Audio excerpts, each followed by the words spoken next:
Assalamualaikum teman-teman, ketemu lagi sama saya Mirna. Pada kesempatan hari ini insya Allah kita akan sharing soal pembahasan pertemuan kedua kemarin di season pertama ini. Untuk teman-teman yang nanti di tengah-tengah mungkin ada jawaban yang kurang sesuai atau mau menambahkan boleh banget karena ilmu pengetahuan sangat memungkinkan adanya pembaharuan berdasarkan evidence base yang terbaru. Oke, kita mulai aja ya teman-teman. Bismillahirrahmanirrahim. Oke, kita mulai ke soal yang pertama.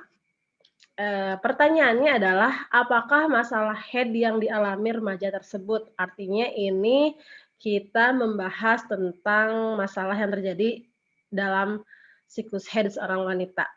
Seorang remaja berusia 13 tahun datang ke PMB dengan keluhan head hari kedua. Perut mulas, kepala pusing, dan mata berkunang-kunang. Sudah 3 bulan ini mengalami head 2-3 kali dalam 1 bulan. Hasil pemeriksaan, keadaan umum baik, dan tanda-tanda vital dalam batas normal.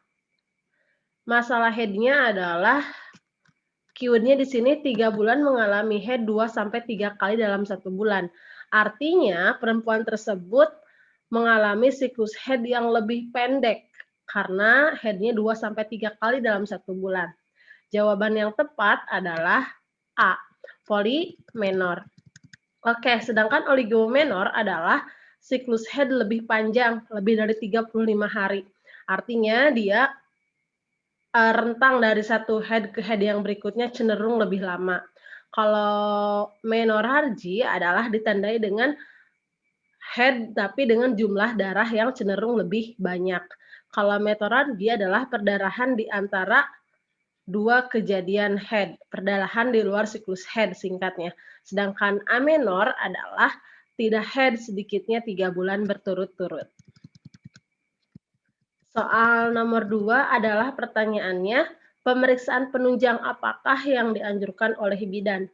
Oke, kita langsung fokus ke pemeriksaan penunjang.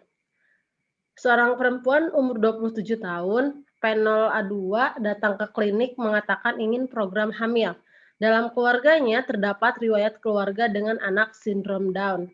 Keadaan umum baik, berat badan 80 kg, tinggi badan 150 cm, tekanan darah, nadi, pernapasan, dan suhu dalam batas normal, dan abdomen tidak teraba massa. Oke, ini sedang program hamil ceritanya. Jawabannya adalah B, karena berdasarkan keyword-nya adalah riwayat keluarga dengan anak sindrom Down. Pemeriksaan penunjangnya adalah TORCH. Kenapa harus TORCH? Karena salah satu penyebabnya adalah infeksi virus TORCH yang menyebabkan terjadinya sindrom Down. Nomor 3 adalah diagnosis yang tepat pada kasus di atas. Seorang perempuan usia 30 tahun datang ke Polikebidanan dengan keluhan di alat kelaminnya ada benjolan kecil-kecil seperti kutil berwarna merah dan berkelompok.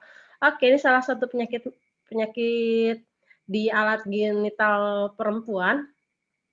Keyword-nya adalah kelaminnya ada benjolan kecil-kecil seperti kutil berwarna merah dan berkelompok. Ini khas sekali ya teman-teman, maka jawabannya adalah C, kondiloma acuminata. Sedangkan sipilis, kita lihat di sini, sipilis adalah munculnya lesi atau luka pada genitalia. Lesi kadang tidak menimbulkan rasa sakit, tetapi infeksi ini sangat mudah menular. Sedangkan herpes simplex, keyword-nya adalah vesikel yang berkelompok di atas kulit yang sembab.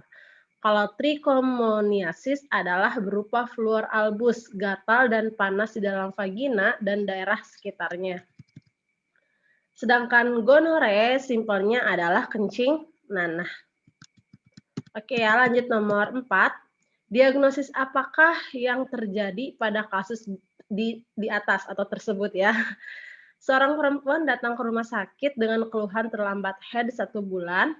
Setelah dilakukan PP test, hasilnya positif. Sejak tadi pagi perut bawah sebelah kanan sakit sampai pingsan, keluar darah plek-plek warna merah segar. Pemeriksaan porsio nyeri goyang. Diagnosisnya adalah kita fokus di sini ada salah satu keyword yang khas adalah pemeriksaan Forcio-nya nyeri goyang. Ini teman-teman tahu ini adalah salah satu ciri khas dari kelainan kehamilan dengan kehamilan ektopik. Oke. Keywordnya di sini sangat khas ya, pemeriksaan Forcio nyeri goyang. Kalau placenta previa adalah warna merah darah segar. Kalau abortus iminen artinya ada plek darah ataupun HIS di bawah 20 minggu dan kehamilan masih bisa dipertahankan. Kalau abortus insipient sama juga dengan imminence, namun di sini sedang berlangsung kehamilannya. Bisa dengan disertai dengan pembukaan serviks. Kalau mula hidatidosa, ciri khasnya adalah atau istilahnya adalah hamil anggur.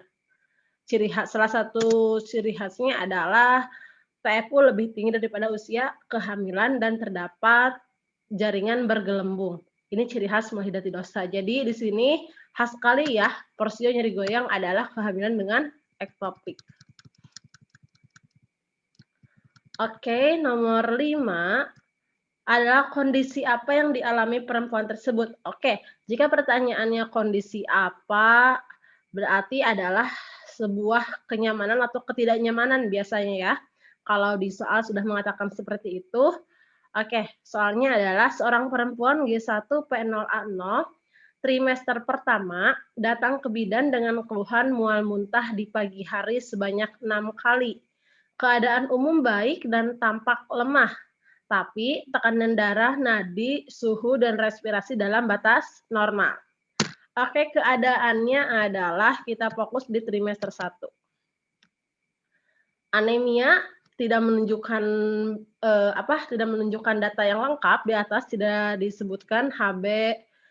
Kalau tanda bahaya trimester 1 sepertinya bukan, karena dilihat dari tanda-tanda vital masih dalam batas normal. Lalu hiperemesis gravidarum. Kalau hiperemesis artinya berlebih. Tapi di sini keadaan umumnya baik dan hanya tampak lemah disertai dengan tanda-tanda vital dalam batas normal. Kalau hipertensi dalam kehamilan bukan, tensinya normal 100/70. Kalau ketidaknyamanan trimester 1 iya. Karena apa? Karena keluhannya adalah mual muntah dan itu mengganggu ibu. Tapi di sini batasannya adalah masih 6 kali. Artinya itu masih normal. Karena biasanya yang dikatakan hiperemesis gravidarum jika muntah lebih dari 10 kali atau terdapat gangguan lain seperti keadaan umumnya yang tidak baik, terus tanda-tanda vital juga biasanya ada sedikit tidak normal dibandingkan dengan yang normalnya. Oke, lanjut ke nomor 6. Sikap apakah yang harus dilakukan Bidan M? Bidan M melakukan praktik mandiri di rumah pada hari Minggu. Bidan M mempunyai acara menghadiri undangan saudaranya. Pada waktu yang bersamaan, ada pasien datang mau melahirkan. Oke, ini sikapnya sebagai bidan yang profesional adalah harus mengutamakan kepentingan umum. Artinya, yang diutamakan adalah menolong pasien dan menunda menghadiri undangan. Kepentingan umum di atas kepentingan pribadi ya. Kalau yang ini salah satu ciri bidan yang profesional. Nomor 7. Oke. Pembukaannya 4 cm adalah diagnosisnya. Oke. Seorang perempuan 28 tahun, G3P20, hamil aterem, datang ke bidan dengan keluhan kencang-kencang teratur dan keluar lendir darah. Artinya pasien dalam keadaan infartu ya biasanya. Hasil pemeriksaan TFU 29 cm, kontraksi 2 kali dalam 10 menit, lamanya 20 detik. Pemeriksaan dalam pembukaan 4 cm, selaput ketuban utuh, presentasi kepala di HOJU 2. Hasil pemeriksaan keadaan umum baik, tekanan darah 120/80, nadi 80, suhu 36,5 dan respirasi 20 kali per menit. Diagnosisnya adalah pembukaan 4. Artinya dia masih di kala 1. Kala satunya fase aktif atau laten. 4 menunjukkan sudah mulai memasuki fase aktif. Artinya jawabannya antara C dan D. Deselerasi dan akselerasi. Kita lihat di sini. Jawabannya kalau 4 cm, kalau pas permukaan 4 cm masih ikut proses permukaan 3 sampai 4. Sehingga jawabannya yang paling tepat adalah akselerasi. Jadi jawabannya adalah D. Sorry. Oke. Oke, lanjut ke nomor 8. Seorang perempuan 25 tahun G1P0A0 hamil 32 minggu datang ke bidan dengan keluhan keluar darah segar dari kemaluan tanpa rasa sakit. Hasil pemeriksaan keadaan umum baik dan tekanan darah 120/80, nadi 80 kali per menit, suhu 36,5 derajat Celcius dan respirasi 20 kali per menit. Diagnosis yang tepat adalah, tadi di atas sudah sedikit saya singgung, bahwa plasenta previa salah satu cirinya adalah keluar darah segar dari kemaluan dan tanpa diikuti dengan rasa sakit. Maka jawabannya adalah B. Nomor 9. Pertanyaannya dulu ya. Tindakan apakah yang tepat dilakukan oleh bidan? Oke, artinya ada sebuah kasus, apa yang harus kita lakukan terhadap kasus tersebut? Seorang perempuan usia 30 tahun, G2P1A0, umur kehamilan 9 bulan, datang ke bidan dengan keluhan kenceng-kenceng teratur, keluar cairan ketuban 15 menit yang lalu dan merasa ingin mengejan, dan seperti ingin BAB. Hasil pemeriksaan keadaan umum baik, tekanan darah, nadi, suhu, dan respirasi dalam batas normal. Hasil pemeriksaan permukaannya udah lengkap nih ya. Oke, selaput ketuban udah negatif tadi, presentasi belakang kepala good, penurunannya udah di Hodge 4 dan tidak ada molase. Ini udah sempurna banget ya keadaannya, jadi teman-teman hanya harus ya, teman-teman di sini harus memimpin persalinan. Ya, jawabannya adalah B, karena keadaannya udah bagus banget di sini teman-teman. Coba permukaannya udah lengkap, selaput ketubannya udah negatif, presentasinya belakang kepala, penurunan udah di Hodge 4 lagi, dan tidak ada molase. Jadi semuanya dalam batas normal dan tinggal melakukan pimpinan persalinan. Jawabannya adalah B ya. Oke, nomor 10. Apakah tindakan bidan selanjutnya? Seorang bayi laki-laki lahir spontan, menangis kuat, gerakan aktif, dan bidan sudah memberikan suntikan oksitosin 10 international unit, memotong tali pusat, mencegah hipotermi pada bayi, dan melakukan inisiasi menyusui dini. Setelah 15 menit dari lahirnya bayi, belum ada tanda-tanda pelepasan tali pusat. Apakah tindakan bidan selanjutnya? Oke, di sini artinya kita mempunyai kasus dengan pengeluaran plasenta. 15 menit dari lahirnya bayi, artinya 15 menit dari pemberian oksitosin pertama, plasenta belum lahir. Oke, kita punya batasan waktu 30 menit. Artinya masih ada 15 menit kedua. Maaf, artinya masih ada 15 menit kedua, jadi kita bisa memberikan suntikan oksitosin 10 internasional unit yang kedua ya. Jadi jawabannya adalah D. Apabila dalam 15 menit ke depan belum ada tanda-tanda pelepasan plasenta juga, ini akan membutuhkan penata laksanaan yang lain karena kaitannya adalah dengan retensio plasenta ya. Oke, jawabannya D yang tadi. Nomor 11 adalah tindakan apa yang harus dilakukan oleh bidan. Seorang perempuan usia 19 tahun G1P0A0 1 jam yang lalu melahirkan bayi secara spontan dan sampai sekarang plasenta belum keluar. Hasil pemeriksaan keadaan umum baik, tekanan darah, nadi, suhu, dan respirasi dalam batas normal. Hasil pemeriksaan tidak ada kontraksi uterus, plasenta belum terlepas, dan tidak ada pengeluaran darah. Tindakan apa yang harus dilakukan oleh bidan? Oke, di sini keyword-nya jelas sekali. 1 jam setelah bayi melahirkan, plasenta belum keluar, dan tidak ada kontraksi uterus, plasenta belum terlepas, dan tidak ada pengeluaran darah. Artinya diagnosa yang paling memungkinkan adalah selain retensio plasenta, jelas karena udah lebih dari 30 menit, adalah adanya pelekatan plasenta yang lebih dalam. Apakah itu istilahnya bisa tidak hanya di endometrium, bisa ke perimetrium juga, penempelan plasentanya. Jadi ini sudah bukan kewenangan bidan, maka harus dilakukan perujukan ke rumah sakit. Jawaban yang tepat adalah B.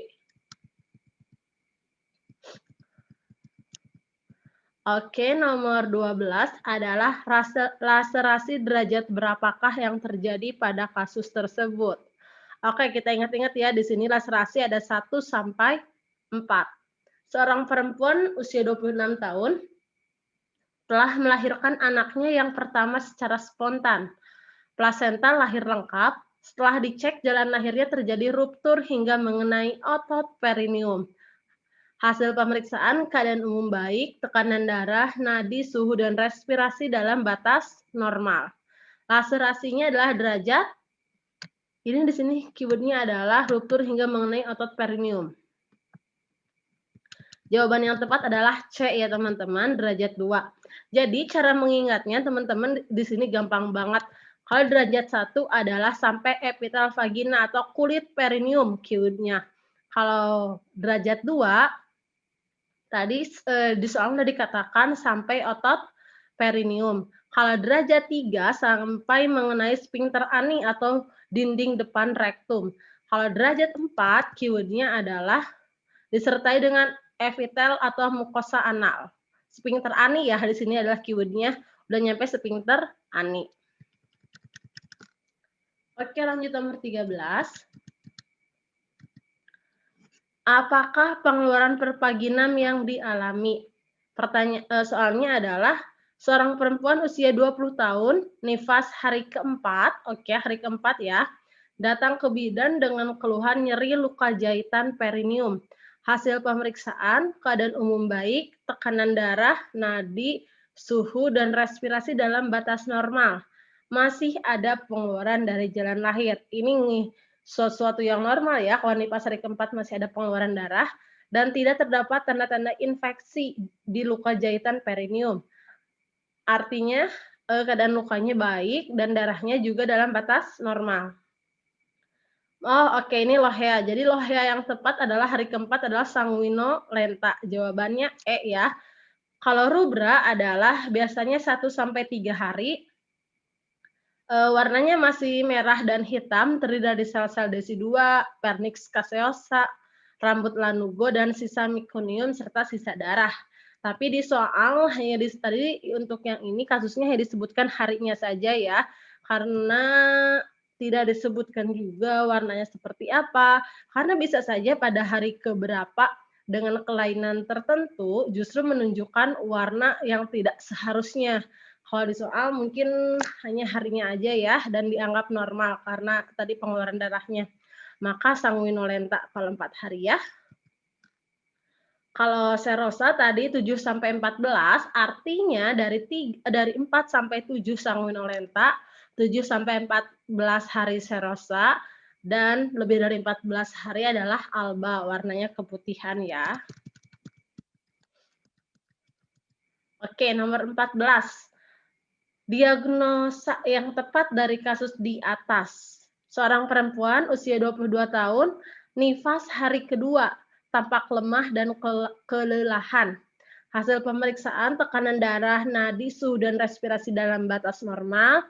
PFU setinggi pusat, kontraksi lembek, kandung kemih penuh, pengeluaran darah per vaginam banyak, dan ganti pembalut 3 kali penuh.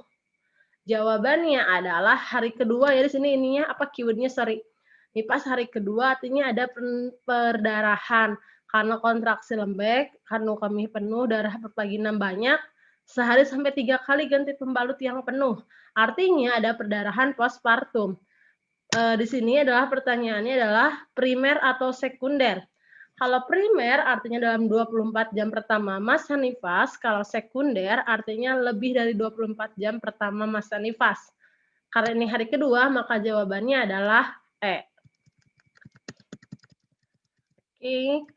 Lanjut nomor 15 adalah seorang perempuan umur 23 tahun, nifas hari ke-1, tampak lemah dan kelelahan. Hasil pengkajian, tekanan darah, nadi, suhu dan respirasi dalam batas normal, TFU setinggi pusat, kontraksi lembek, kandung kemih penuh, dan pengeluaran darah per pagi 6 banyak dengan ganti pembalut 3 kali. Oh, ini masih kasus yang tadi di atas ya. Komplikasi. Oke, kalau tadi diagnosanya adalah perdarahan postpartum sekunder, maka komplikasinya adalah shock hipovolemik. Ini jelas ya. Kalau septik karena infeksi, kalau anafilaksis karena respon alergi, kalau neurogenik akibat rasa sakit, kalau hipovolemik adalah karena perdarahan sesuai dengan kasus relevan ya. Kalau kardiogenik, depresi berat, kerja jantung sistolik penyebabnya. Oke, lanjut nomor 16. Masalah apa? Oke, kalau masalah artinya diagnosa ya, teman-teman, hubungannya. Seorang perempuan berusia 25 tahun melahirkan anak kedua 2 hari yang lalu, datang ke bidan dengan keluhan payudara bengkak sakit. Bayi sejak lahir hanya minum PASI. Ibu tidak bisa meneteki karena puting susu ibu lecet. Oke, hasil pemeriksaan tekanan darah 110/70, suhu 39 derajat Celcius, nadi 100 kali per menit, dan respirasi 24 kali per menit.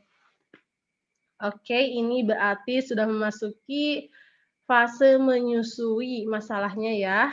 Jawaban yang tepat adalah B, bendungan ASI. Karena ini 2 hari ya, bendungan ASI ancamannya adalah dalam 1 minggu pertama postpartum. Biasanya hanya mengenai salah satu payudara aja. Kalau bendungan ASI tidak tertangani, maka akan mengikuti ke atau berlanjut ke masalah mastitis. Kalau masalah mastitis tidak tertangani, akan berlanjut ke masalah abses payudara. Ini infeksinya sudah terlalu jauh ya kalau abses payudara.